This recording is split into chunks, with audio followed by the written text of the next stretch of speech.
Hello, everyone. Welcome to It's Sybil. I am Sybil Wilkes, and we've got an action-packed show for you today. And welcoming back Chris Paul. Chris, how are you?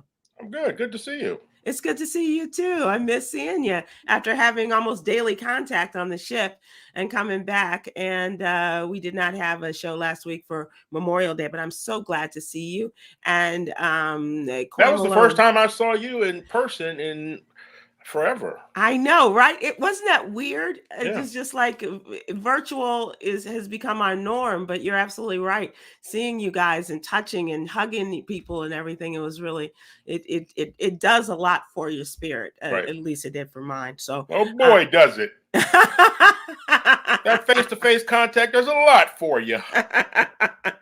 Ain't it the truth? And it was great just to sit with you and Huggy and hear your stories and laugh and just have a good time. So I want to tell you, I miss that. I miss spending time with you, but I'm glad we were able to do that and for a worthy cause, getting the band back together again. It was really great. Yeah. So Huggy's not able to join us today. I do want to, and Coy is on her way, and we have a very special guest with talking about the LaShawn Thompson case. This is a story that Coy has been covering, and just wanted to get some updates from the attorney who is representing the family of LaShawn Thompson, as well as Attorney Gerald Griggs, who is the president of the Georgia NAACP, and they are calling and asking for and demanding some answers from those at the Fulton County Jail, as I suspect, county and state officials. So, Chris, this is Happy Black Music Month, Black Music History Month to you. How you doing? You got any tunes you're rolling through? No, I've told myself recently that I'm going to try and listen to new music. Yeah. Like everything I listen to is like older music. Right. You Yeah, know. I'm right there with you. And luckily, having some young people around can get you into that direction. Check out the new stuff. It's also Happy Pride Month, and a lot of parades and celebrations went on this weekend, and we'll go through the month of June. So, all of those who are observing and celebrating, Happy Pride Month to you. Let's start with the What You Need to Know newsletter, Chris, and talk about things. As I mentioned, Coy is going to give us an update on the LaShawn Thompson case. And this was a young man who was found in his cell. He had a number of mental health issues, as well as the fact that he was found eaten alive by bugs and other bugs and insects in his cell at the Fulton County Jail. So let's go to Coy and bring her in. Coy, thank you for joining us. Coy, coming right in and with your story about the LaShawn Thompson case. We want to give people just an update and then a very short update. And then in our next segment, we'll ask what's going on. We'll talk with the attorneys there representing the family, as well as the NAAC president, Gerald Griggs. So, Coy, tell us about the story. Well, we first brought this story to our readers in April, talking about LaShawn Thompson, who's 35 years old, who was arrested on June 12, 2022. He's also diagnosed with schizophrenia. He was transported or transferred to the psychiatric wing of the Fulton County Jail, where he was neglected and found dead 3 months later on September 13th, 2022, where it appeared that he was covered like head to toe with bed bugs and other insects. So during our last story, we talked about the family wanting to pursue a lawsuit. They wanted investigations open, and they also wanted to get an independent autopsy done because the autopsy done by the medical examiner listed Thompson's cause of death as undetermined, but noted a severe bedbug infestation. So NFL quarterback Colin Kaepernick has a foundation which pays for autopsies for individuals who are victims of police violence, fatal victims of police violence. And the results of this autopsy revealed causes including cardiac arrhythmia due to criminal neglect, and major contributing causes including untreated schizophrenia, dehydration, malnutrition, and extensive and severe body insect infestation. And give people an idea when you talk about an independent autopsy, that's thousands of dollars, isn't it? Yes, it is. So the family was doing their part to raise money, and Colin Kaepernick stepped in and personally contacted the family and offered to pay for this service for them, because it is something that is very expensive. This is why a lot of people opt to not have a second autopsy done. Right. Mhm. The cost of it will preclude you from doing that. But imagine a society that needs an organization to pay for autopsies Yeah. for Black people being murdered by the police. Right. That's criminal in itself. Right. And that's just to get itself. the truth of what happened Right. to the person, and not the cover up or whatever else the medical examiner decides to just push off their desk. Right. And for 3 months, as you noted in the story, Ben Crump, who represents the Thompson family, along with Attorney Harper, said, for 93 days, there was severe neglect for a mentally ill citizen. And for about 40 of them, he didn't get any medical treatment at all. So perhaps for his heart arrhythmia and for his schizophrenia. We will talk to them, as I mentioned, Attorney Harper as well as Attorney Griggs coming on. This is just a heartbreaking story, but one that needs to be told, and holding the state and the county accountable for this. And Coy, I don't want to trigger again, but this just to let people know, whereof you speak about this prison. Yes. This jail. Yes, I was unfortunately wrongfully arrested in May of 2021, where I spent time at the Fulton County Jail and also at the women's facility, which was at the time in Union City. So I was fully dressed out. I was not in a holding cell and exposed to the conditions that are at both facilities, which is very horrible during the time that I was there. I heard that it was so horrible with the women's facility that it has now been moved to another location while they, I guess, make changes or upgrades, or I don't know, maybe more cover-ups for this other location. Wow. Okay. We'll follow up with that, and stay tuned as we talk during our What's Really Going On segment with attorneys Harper and Griggs. Also in the newsletter, this is, we are now post-debt ceiling debt crisis.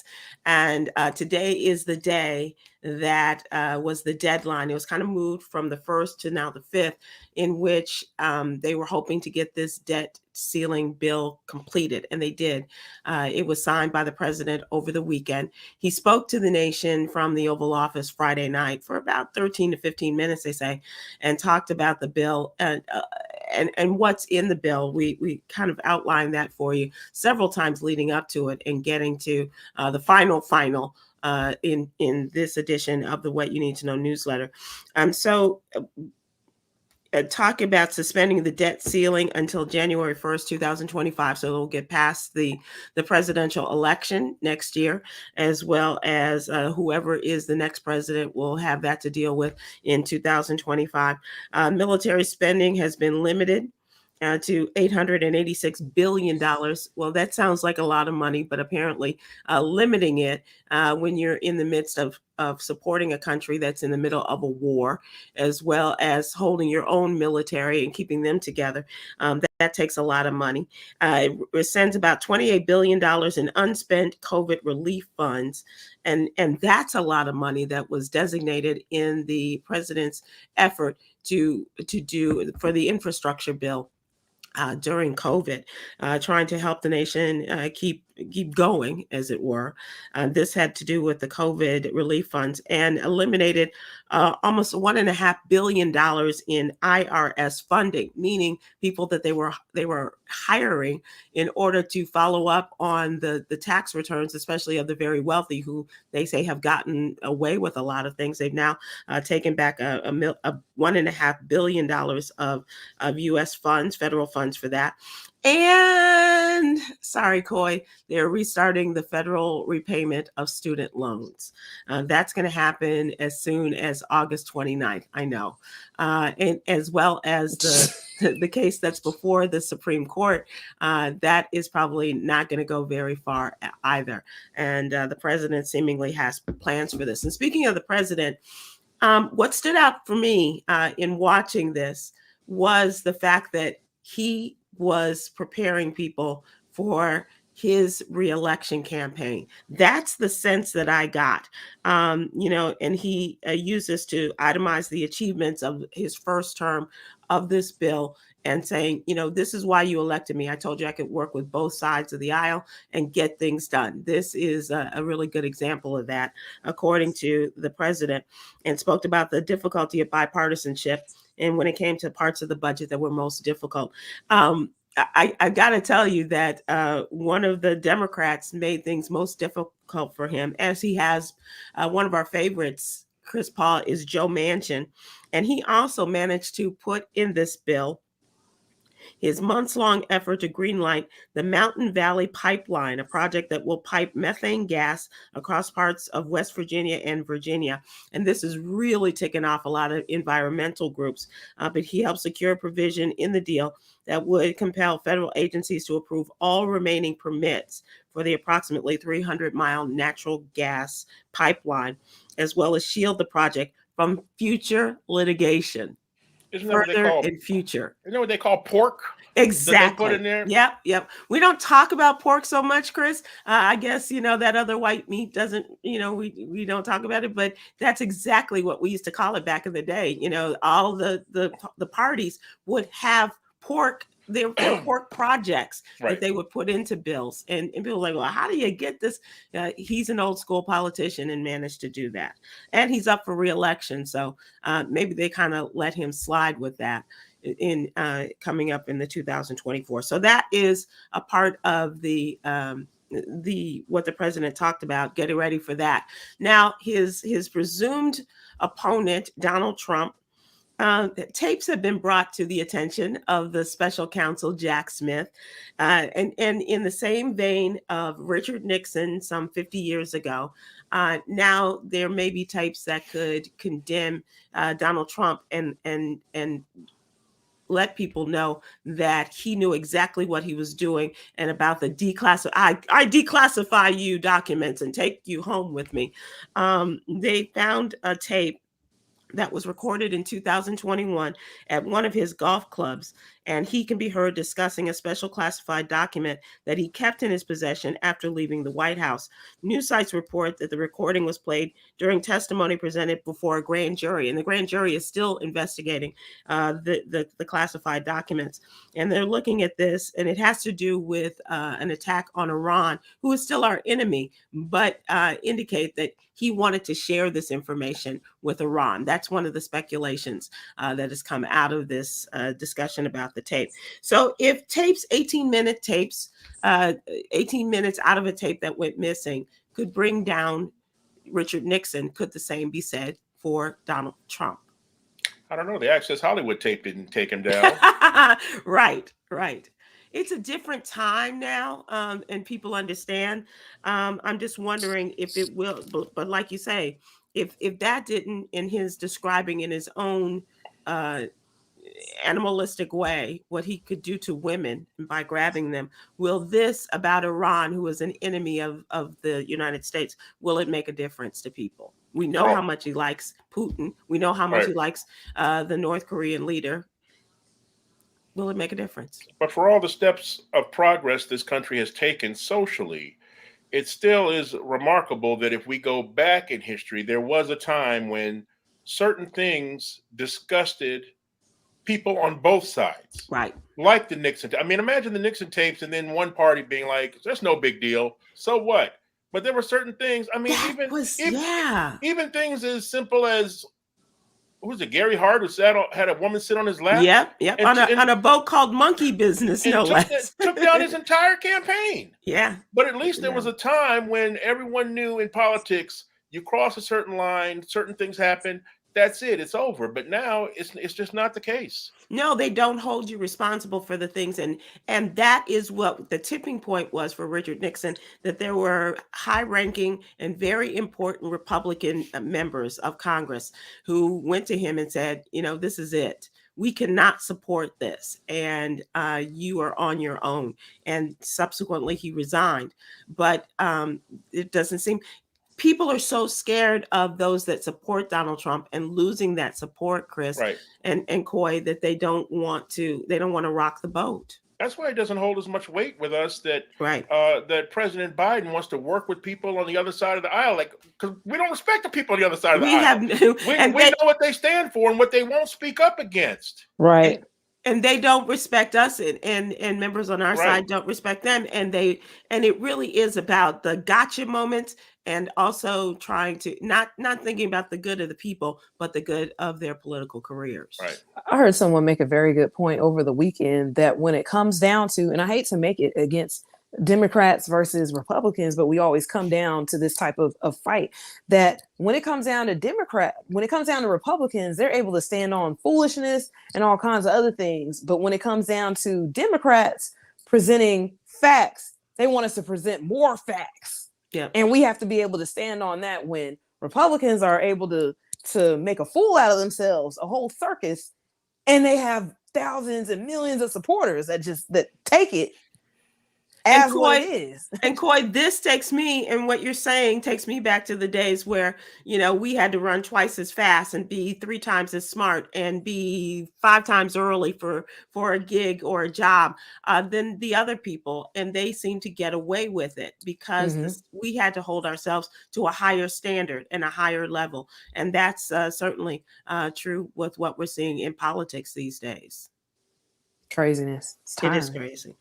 Other articles that we have in the What You Need to Know newsletter, talking about in our Black Health Matters column, sickle cell anemia and one family's journey into sickle cell almost immediately after the birth of their little girl named Kennedy back in 2016. And sickle cell, we don't talk about it enough, but it is still pervasive in our community. And Sickle Cell Disease Association of America doing the right thing, and in this article and sharing the journey of Kennedy and her family as they battle her sickle cell anemia diagnosis. So we want to thank Black Health Matters for being a part of Sybil's What You Need to Know, as well as the What You Need to Know newsletter, and keep up the good work on those issues affecting our health as Black people. And Ministry Monday, our friend Willie Mae McIver takes us to church every Monday. And this week she talks about hope and the definition of hope and the difference between hope and faith. And no word about charity, but that's okay. And she gives us the scripture to talk about that as well.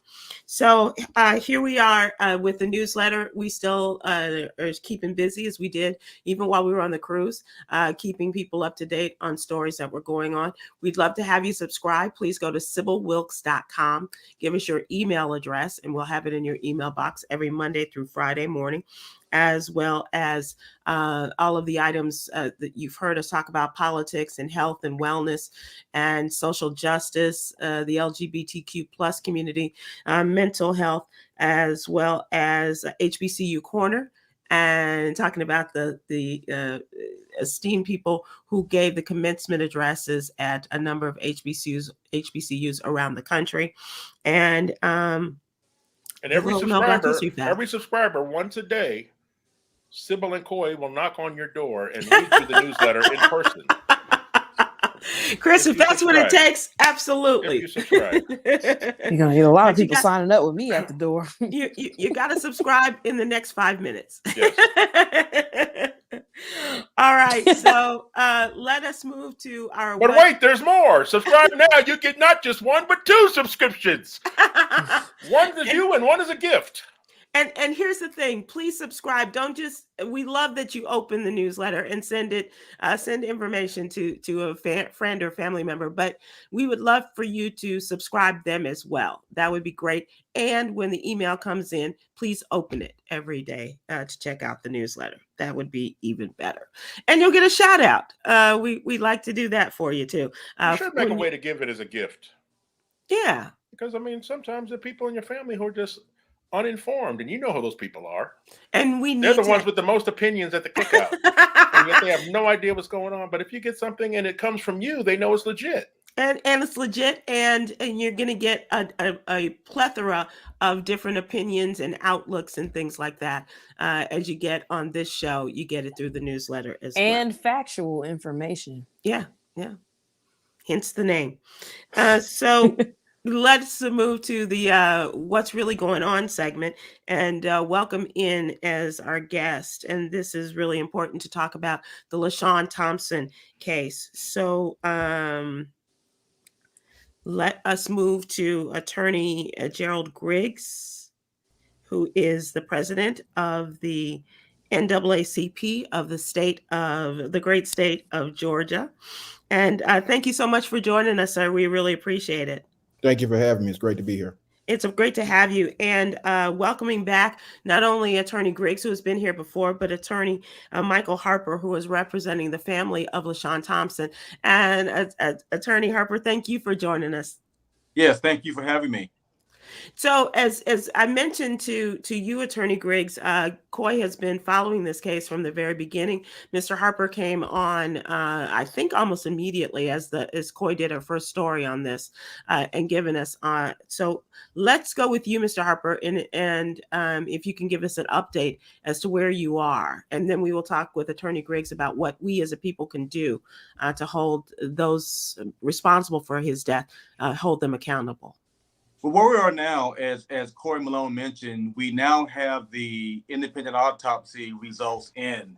When we first came on to speak with you, as you recall, the Fulton County Medical Examiner found that LaShawn Thompson's cause of death was undetermined, which we found very difficult to believe, considering the fact that the neglect was pretty obvious to us, with its body, covered in the insects and lice. So we had to go out and get this independent autopsy. And again, we certainly thank Colleen Kaepernick and the Know Your Rights Foundation for funding this independent autopsy, and Dr. Roger A. Mitchell out of Howard University for performing independent autopsy. But we now know the actual cause of death. And as was mentioned before, the bottom line is LaShawn Thompson was neglected to death. He had untreated, decompensated schizophrenia. And what that means is he was unable to care for himself. He was unable to seek help for nutrition and hydration and his medication for schizophrenia. And they let him lie in that cell and die. I mean, it is truly unconscionable what happened to him. But again, we're very grateful that we now have these independent autopsy results. So our plan now is to take these results, we've already done this, and send them to the Department of Justice for federal civil rights criminal investigation, as well as to the Fulton County District Attorney's Office for the local criminal investigation as well. So if I'm not mistaken, in Coy, in telling her story, is that some people have been fired as a result of this, but as if they think that's enough. Right. What more do you people want?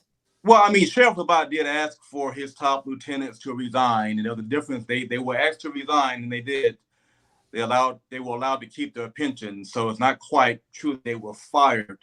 But our concern is the sheriff knew about this case back in September when LaShawn Thompson died. And quite frankly, those lieutenants were not asked to resign until after this case went international. After it became public, they were then asked to resign. But the facts of this case were known months before that, back in September when LaShawn Thompson died. What we're asking for now, though, now that we know the true reason as to how and why he died, is for criminal charges to be filed against those who are responsible, whether they have resigned or not. Anyone who had responsibility for caring for LaShawn Thompson, who allowed him to lie in that cell and die in this inhumane manner, should be held accountable. And Coy, if I may, just one more question. And when you send this to the Department of Justice, what kind of window is there in terms of getting a response or the initiation of a civil rights investigation? Well, as you can imagine, that they keep their investigations held tight to the chest and pretty secret. They're not going to tell us too much as to what they're doing. So we don't know when they may render their results of their investigation. But we have been told they are, in fact, doing the investigation. And we hope any day now we'll hear from them. Coy, you have questions? Yes, I just wanted to share with our viewers who are just now tuning in, just now finding out about LaShawn Thompson's case. If you could very briefly tell us a little bit more about Fulton County Jail and the conditions that this jail has, things that you all are focused on in terms of not only just with his case, but what has led to this type of situation happening with this young man? Yeah, the Fulton County Jail has a history of neglecting inmates. I mean, I have sued them for many, many years before this LaShawn Thompson case. And even before Sheriff Labatt took over, they just had a history of mistreating inmates, male and female, as you mentioned earlier. So there needs to be a lot of changes done. I mean, we've heard stories in the news recently about inmates putting holes through cells and stabbing other inmates. The jail is crumbling. We've heard stories about detention officers breaking the law. It is such a horrendous situation that's going on down there, and changes need to be made. This has been going on for years. So by the time we got to LaShawn Thompson, it was no surprise to us that have followed this jail for many, many years that this happened. There's just a history of malfeasance and neglect that has gone on that must be changed. But make no mistake about it, we've heard the Fulton County commissioners talk about change. They've authorized $5 million or so, for Patrick Labatt to make changes. We appreciate that. But right now, our focus is on making sure that justice is served for LaShawn Thompson. We are sick and tired of hearing the platitudes. We're sick and tired of hearing all the things that we're going to do, but something has to happen now. Criminal charges must be filed, and this family must be made whole. I have a question. Has public sentiment at all affected the way you two go about seeking justice for your clients in this case? Like, we already know this country has no compassion for inmates, especially ones who look like us. And now it seems like there's a lack of public caring about people with mental illness. Another example, the brother who was just murdered on the subway in New York. Right. There's no sympathy for him. It's all for the white dude who choked him out. The hero Marine. Right. So I'm like, how is that affecting the way you guys go about bringing justice for us? Well, this is why we brought in Gerald Griggs. I'll let him speak that in a second. But this is why we brought in Attorney Griggs to get more of a national response to these issues. We're calling on Governor Kemp to respond. We haven't heard from him. We have heard from Senator John Ossoff, who has called for an investigation. We are hoping that public sentiment is changing. The more that we hear about these cases like LaShawn Thompson and many others, the word is getting out. This case got international attention, which is very good for us. So we do hope that the public is beginning to pay attention to demand change. Yeah, and I think the biggest issue that we're facing is the changing climate on getting stories like LaShawn Thompson's case out. Platforms like this where you can actually get the truth out. LaShawn Thompson was a pretrial detainee. He had only been accused of a misdemeanor offense. And so when you talk about inmates, we need to change the language to he was a pretrial detainee, which means he was a normal citizen who was accused of a crime and he was waiting for his trial. He couldn't afford to pay the bail. And so when we start to change the narrative and have a real conversation about rights, one, every citizen that's accused still has all their constitutional rights, a right to be cared for, a right to be fed, and a right to be given their medication. And then you allow him to live in such deplorable conditions. And like Attorney Harper said, this is not the first time something like this has happened in the Fulton County Jail. It was under a federal consent decree for about a decade because of the inhumane conditions within the jail. But I think the most important thing is people to use the right language when referring to individuals like Mr. Thompson. He was not an inmate. He was a pretrial detainee who had all of his constitutional rights, and law enforcement failed him. And for the state of Georgia to be beating the drum on law and order, well, we need less law and order and more justice. And justice requires that every citizen is treated with dignity and respect, and their lives are valued. So I think that's what's changing, and using the new platforms to get the message out. Because let's be clear, Mr. Thompson died in September of 2022. And Right. because of great lawyering by Mr. Harper, Attorney Harper, and by Benjamin Crump, you got the information out. But it Right. shouldn't take a viral image of bed bugs eating a man alive for this to be something that people care about. And I think that the sentiment is changing. And what about members of the NAACP, not just in Georgia, but around the country? What can we do, Attorney Griggs? Well, one, we can join the NAACP because we are fighting issues like this around the country, whether Right. it's the Jordan Neely case or it's the Tyree Nichols case in Tennessee or what's happening down in Florida. You can join the NAACP, but you can also join the front line on movements like this. Lawyers like Michael Harper should be uplifted for the champion work that they've been doing, for decades, because it's truly through the lawyers and through the activists that we learn of these horrendous atrocities that are occurring in jails and on the side of the road with law enforcement that we have to lift up. And so I think what people can do is, one, join the NAACP, and two, join the front line. This is not happening in a vacuum. You don't go from George Floyd to LaShawn Thompson in a vacuum. It's a continuum of brutality that's occurring that we can push back in real time by joining associations like the NAACP. I see you nodding there, Attorney Harper. Would you like to add something to that? No, I completely agree with Attorney Griggs. And I do just want to thank him on this platform, for him joining this cause. Of course, this is what he does, but for him to believe in this case, to add, the Georgia NAACP and join us in this fight, we certainly appreciate that. But that's what we need. These are hard-fought cases. These type of cases rarely get the type of attention that LaShawn Thompson's case got. Many, as we all know, there are many, many cases that never get this level of attention. And it did take those horrendous photos for people to pay attention. We just want to thank everyone who has joined the fight so far, and keep fighting with us because we're going to need it. We're going to keep fighting along, and by providing the information about this case and giving people updates. I do want to make mention, you made a mention of one name, and today would have been the 30th birthdays of both Breonna Taylor and Tyree Nichols. And those are names that came about as a result of the hard work and diligence of attorneys, hardworking attorneys, and their families to get these stories out. We have to continue doing that, and that's where we have. I'm afraid all of this on her poor, bony little shoulders, if I could say that. But Coy Malone does a really great job, in keeping people up to date with these stories.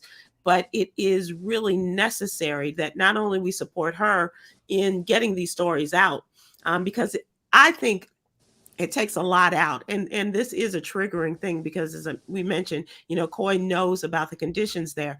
But it's also something that we cannot let the people sleep and think that they're getting away with something, and keep that fire underneath them and support the fine lawyers like Harper and Griggs, as well as Ben Crump, who we all know and love Ben. And so, but it's names like that get the attention and put the get the squeaky wheel, get some grease and things like that. But I do want to amen to what Attorney Griggs said, and join these organizations such as the NAACP to get them to give them the funds that they need to keep fighting the fight, and also in support of Attorney Harper in filing lawsuits. It's no easy task, right? And a civil rights lawsuit with the Department of Justice, and they've got theirs stacked up, but you got to get the work done, and that takes a host of lawyers, right, Attorney Harper, to get these things done. Yes, and in fact, it does. There are many lawyers out there that are fighting these cases. They're not the easiest cases to fight. I mean, most of these county governments and city governments, they fight these cases. They have these in-house legal departments. It's not some big corporation, some big insurance company, So they fight these cases no matter how horrible they are. We tend to have to fight these cases tooth and nail. They hope for a conservative jury that's going to kind of, be pro-police, pro-law enforcement. So we fight these cases very, very hard, but that's what it's going to take for us to make change. And as we close out, anything you want to leave with our viewers tonight, gentlemen? Just that, as Attorney Harper has said, this is a hard fought battle. We are in the second wave of a new civil rights movement, social justice movement, and we need everybody to come off the sidelines. There are so many warriors in this battle, but we need all of the community to come together and join with families like LaShawn Thompson's family, so we can lift up these names and force politicians to do what we elected them to do. Right. The key to all of this is the decision makers are elected officials, whether that's a county commission or your city council, or ultimately the Congress and your president of the United States.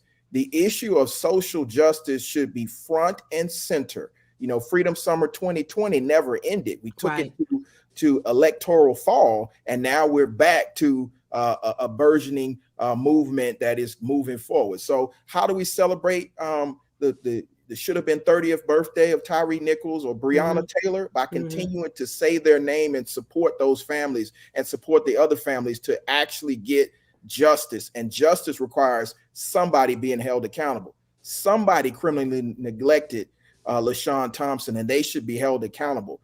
No one should feel like they're above the law. So please join us by, again, lifting up LaShawn Thompson's case and saying his name and spreading the information and helping us get justice.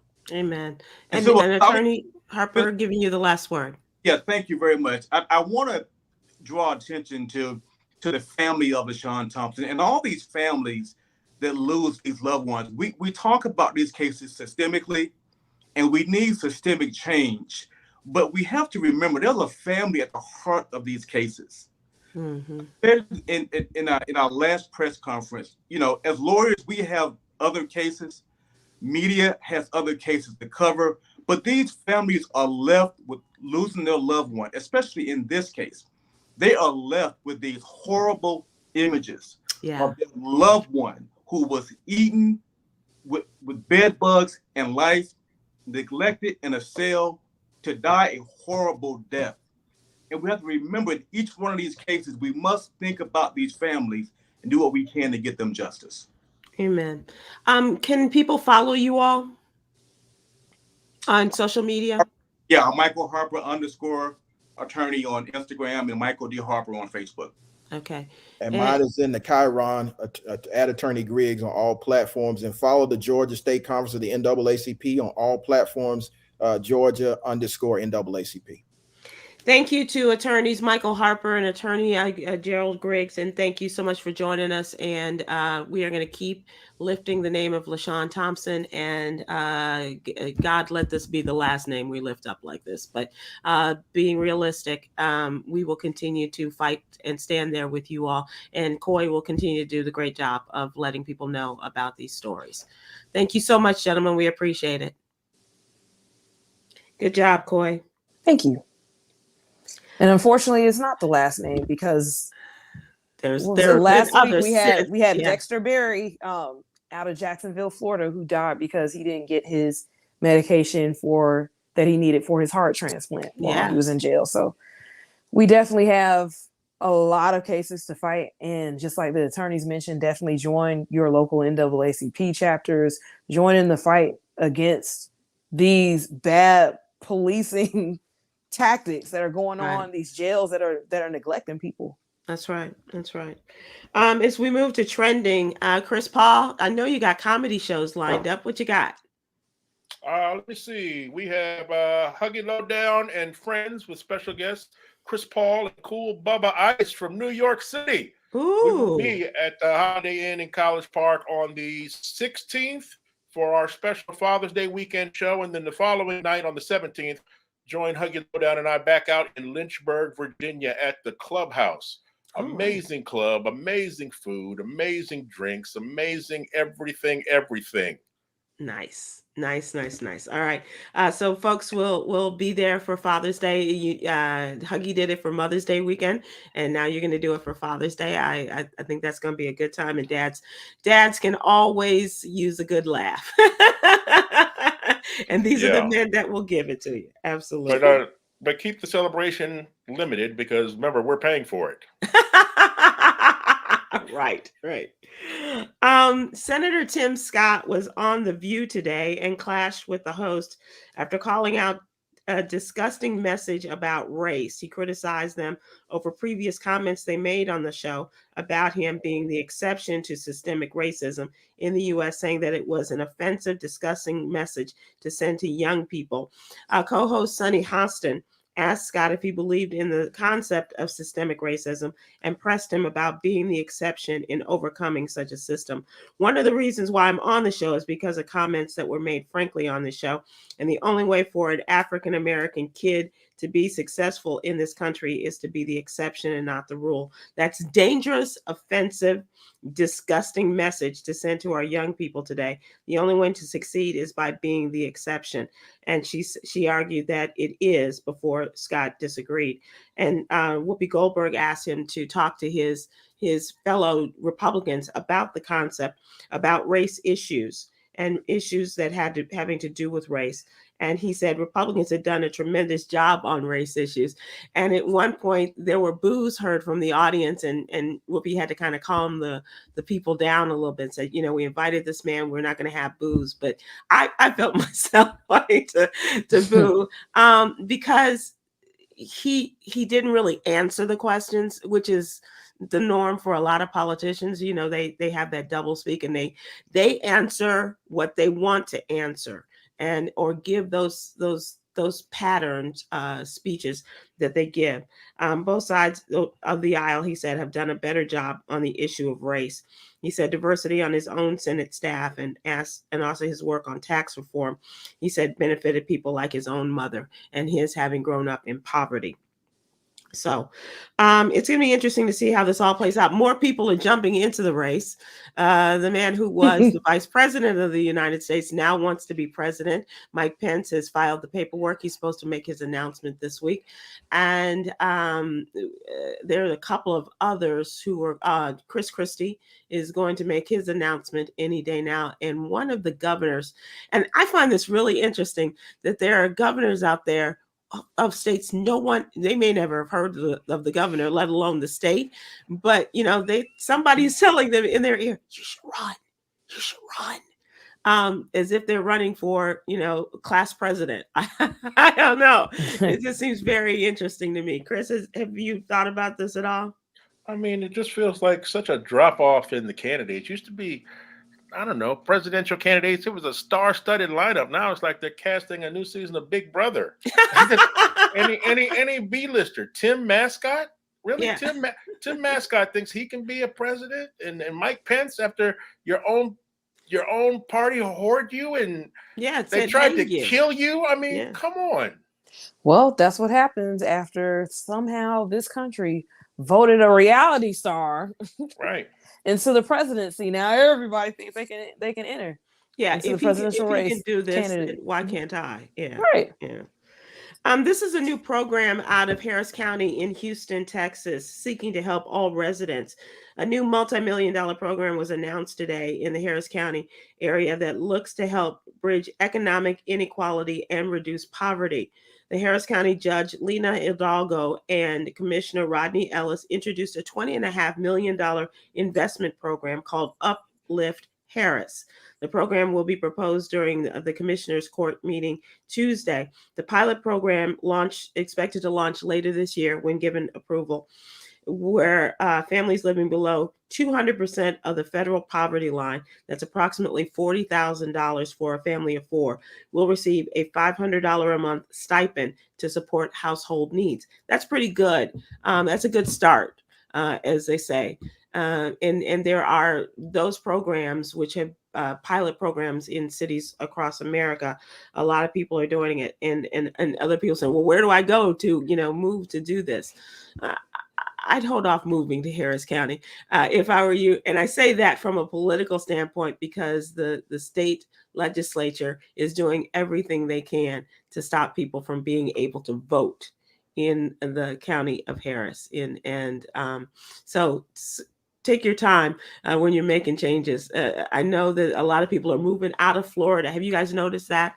The numbers of people leaving Florida as a result of the DeSantis legislation that's gone into practice. Oh, yeah. There's been a lot of talk on social media. A lot of Black people are boycotting Florida and encouraging people not only to move away, but to never return, not even to visit, vacation, Yeah. or anything like that. That's been a big movement over the last couple of weeks. And speaking of the NAACP, you know, they have called for a boycott of the state of Florida because of all the things the governor has done, DeSantis has done.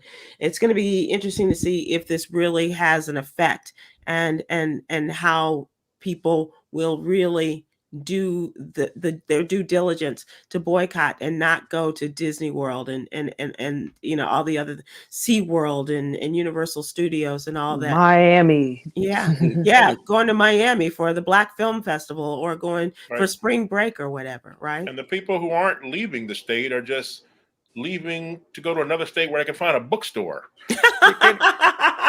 There's no Barnes and Noble down there anymore. That's right. That's They didn't right. get a book. And the bookshelves are empty because they've been taken off. And hopefully we'll get to a story about They that. even took the menus down at Popeyes. They said no Black literature anywhere. How am I supposed to order? How am I supposed to order?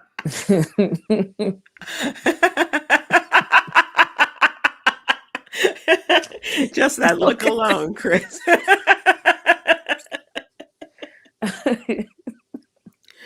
Oh my gosh.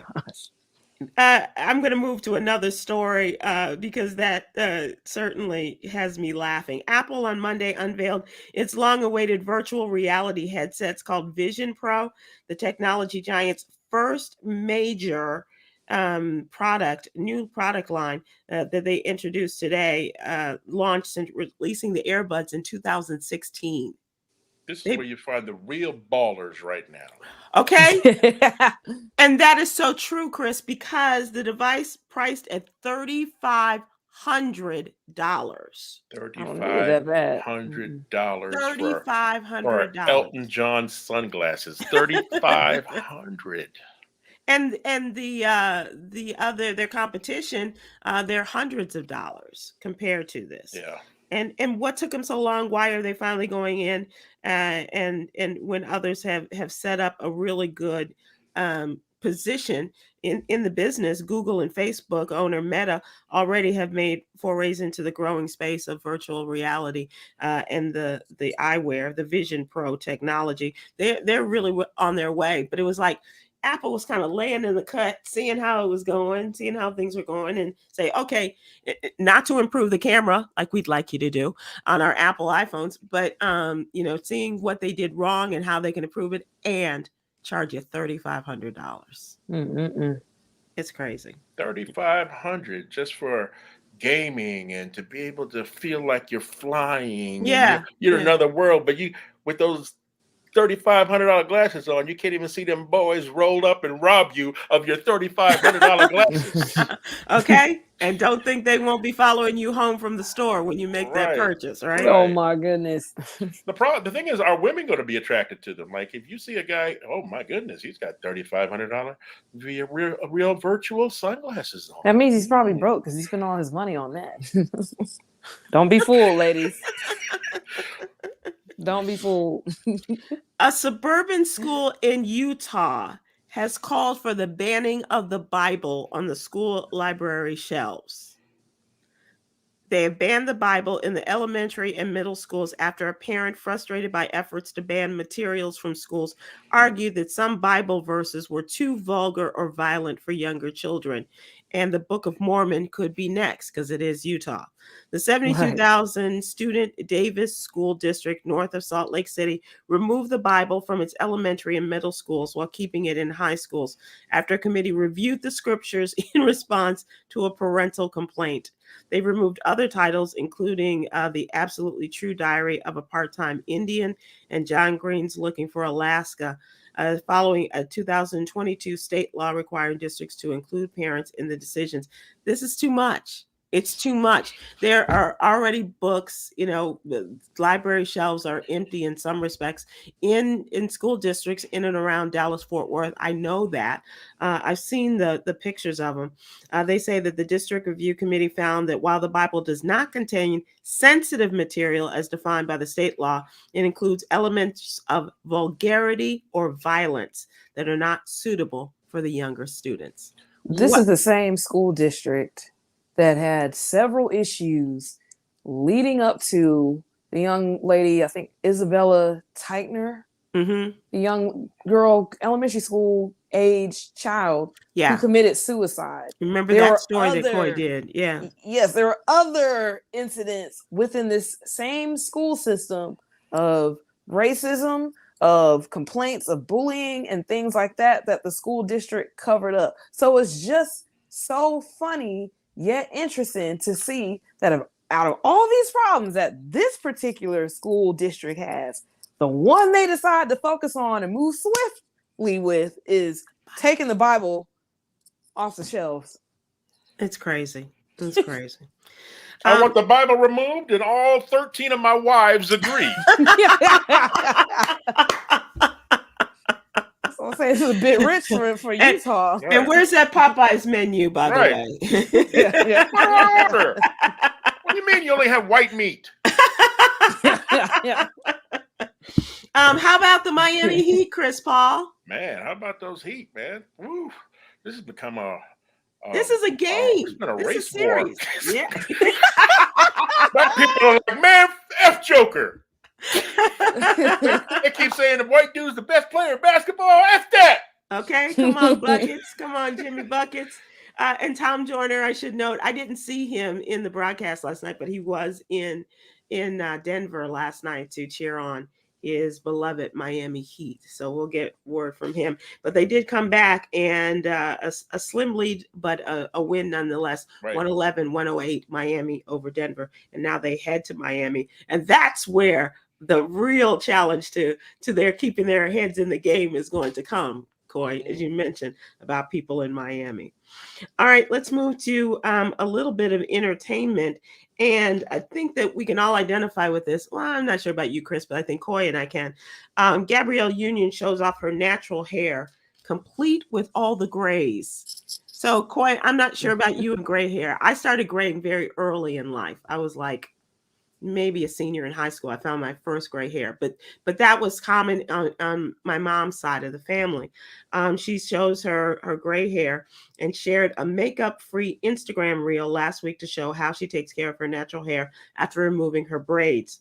She said you can tell it grew because you can see all the grays. She's now 50 years old, so she's got some gray hair. Oh, wow. So she wasn't nude or anything.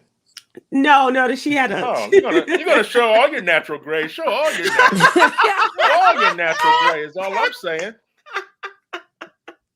Show all your natural gray. Show it all from head to yes. Her little girl ran her fingers through her mom's hair and exclaimed, "Look at your curls!" And she said, "My curls are coming back." She then used products because she was advertising for her own hair care line, Flawless by Gabrielle Union, and she is really out there. Have you guys noticed how many commercials Gabrielle Union is doing these days? I'm not mad at her. Right. She's just really out there. She's got the Chase commercials. She and Dwayne are now doing for a mattress company. She's got her hair care. I think she still has her clothing line, Coy. I'm not sure.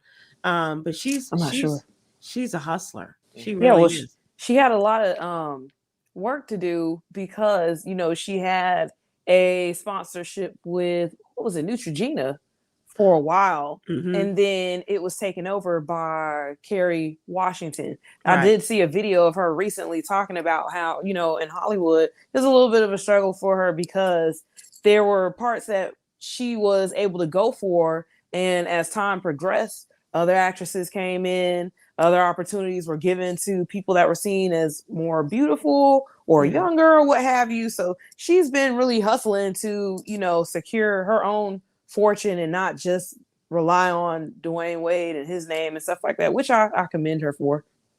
It's working very hard. And I think she's showing a growing audience with disposable income, which they don't think that we have.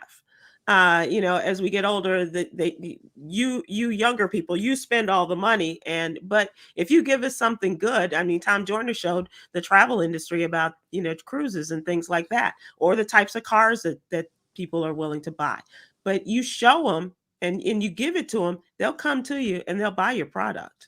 Right. Yeah. And she's demonstrated that. All right, let's move to Yogi's Jewel. And today she starts a series on the theme of grief. And the jewel today is, it may be cliche, but it's true. Time will heal the pain of grief. That's right. Time is a tremendous healer. So that and a good shot of vodka, Chris Paul. I'm joining you right there with you. Thanks, you guys. I hope you all have a wonderful week. Feel better, Chris and Coy. Take care of yourself. Okay. I will. All right, everyone. Have a good evening. Thanks for joining us, and thanks to our attorneys. And we're going to keep an eye on that LaShawn Thompson case. I promise you. Thank you so much. See y'all later. Aloha.